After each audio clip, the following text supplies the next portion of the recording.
Hi BGBers, my name is Rachel and welcome to another What's Cooking. But before we talk about today's crowdfunding project, go ahead and hit that subscribe button.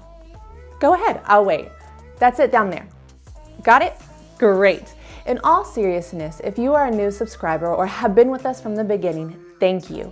We love board game, but even more, we love the community, and you guys are awesome. Speaking of awesome, today we are talking about one game that was a hit when it came out, and its spiritual successor with a nice mini expansion inside. We are talking about Hanamikoji and Geishas Road, produced by Emperor S4.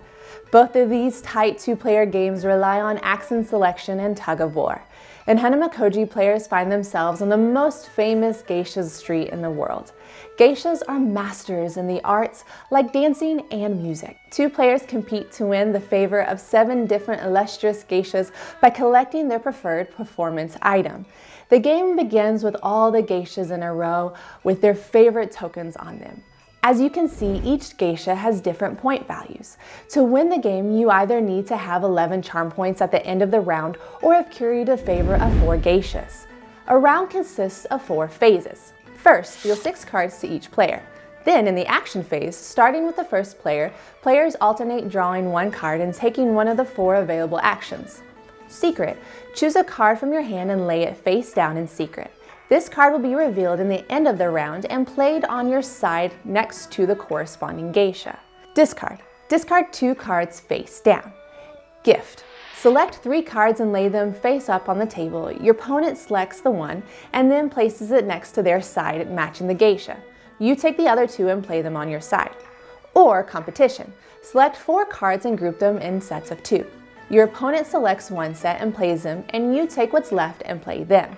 Anytime you use an action on it, it cannot be used again this round. After all the actions have been taken, the scoring phase begins. Add up the value of the cards played on your side of the geisha row. The higher value pulls the favor token to the player's side, awarding the points of that geisha. If there's a tie, the token doesn't move.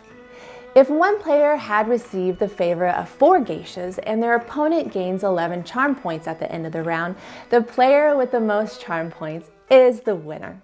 In Geishas Road, we still find ourselves on the street of Hanamikoji, but this time we are playing as patrons of up-and-coming geishas still mastering their craft.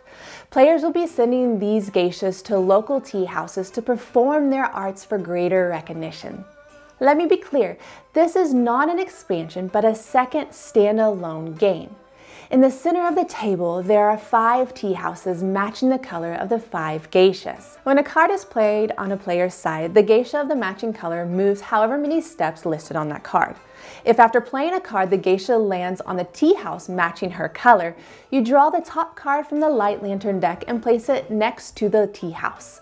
The lanterns printed on the card represents the number of points the geisha is worth. If she were to land on her own tea house a second time, you draw a dark lantern card instead. The phases and turn order are relatively the same, but there are some differences to the action one may take. Reveal. Play an item card face up into the table and move the corresponding geisha accordingly. Intrigue. Play 1 card face down to be revealed at the end of the round and discard 1 card face down. Gift and competition are exactly the same as in Hanamikoji. Players play up to 3 rounds. At the end of each round, count up the points on the lanterns matching the geishas you have gained favor with. The player who wins 2 out of 3 rounds takes the victory. If you would like to deepen the play of the Geishas Road, you can also add the guest mini expansion, playing 3 guests matching the color of the 5 tea houses. If players ever play a card with a value of 1 or 2, they move the corresponding geisha. If a 1 was played, take 2 guests from where she lands, and if a 2 is played, take 1 guest. At the end of each round, receive the bonus points based on how many different or matching guests you have. I'll admit I've always heard good things about Hanamikoji.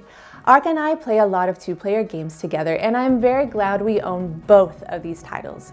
Both games, with the expansion included, are both excellent tight games with tough decisions. The tensions offering different cards to my opponent is amazing. Hanamikoji is simple, yet it's also complex. It's also a short game, so it never overstays its welcome. In Geishas Road, winning is a little less straightforward. But I love being able to determine the value of each geisha by helping them land on their own tea houses. This way I can push the geishas I have the best cards for. However, I'm often surprised by my opponent's secret card, which can turn the tide at the last second. Something that I really like about both games is what happens when there is a tie for favor with a geisha. Nothing. Meaning if I won the favor of the geisha in the previous round, I only have to make sure that we tie to keep her favor. I think both of these games, including the guests expansion, are very clever, well thought out, and dare I say, elegant. Not to mention the small package it comes in, making it easy to take the games anywhere. If you are on the hunt for great two-player games, Hanamikoji and Geishas Road are a must-have for your collection. Check out the link in the description below and show them some support.